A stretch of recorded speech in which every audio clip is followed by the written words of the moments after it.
大家好，我係 Jonathan。咁我依家係藥劑系畢業嘅實習生。當時我係喺中學接觸到藥劑嘅，因為嗰陣時喺加拿大讀中學咧，如果我有咩病咧，我都係會去睇醫生啦。咁睇完醫生咧，我就會去附近嘅社區藥房咧買藥嘅。咁有一次我隻眼就腫咗唔舒服啦，咁就要去社區藥房度買一啲眼藥膏。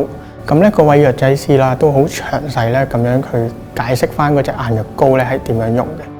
咁另外啦，我屋企都有位婆婆，咁佢自己本身就有啲心臟病嘅問題嘅，咁佢自己就食緊一啲心臟科嘅藥物啦。而嗰位藥劑師都好耐心咁樣解釋翻，究竟邊一啲係有需要時先食啊，定係長食咧咁。咁嗰陣時喺化學都比較有興趣嘅，而成績都比較好，所以咧翻嚟香港讀藥劑嘅。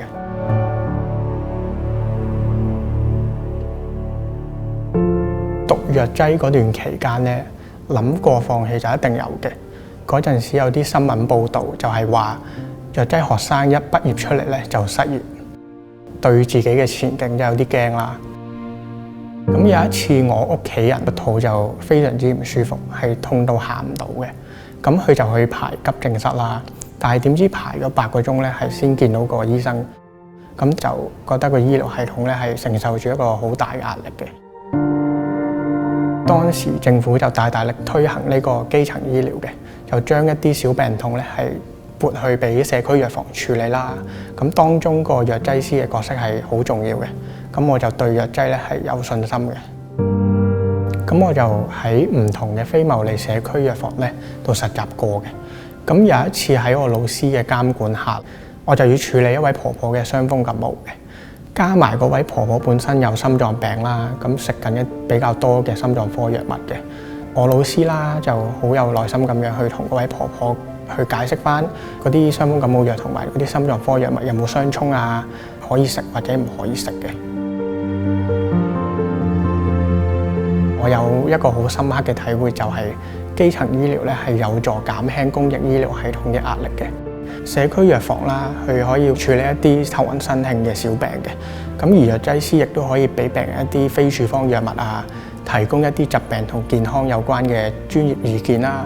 因應翻病人嘅緊急程度咧，再睇下嗰位病人需唔需要去見醫生嘅。而藥劑師亦都可以為一班長期病患嘅病人咧去做一啲跟進，咁就唔使話下下都話去醫院咧排幾個鐘隊嘅。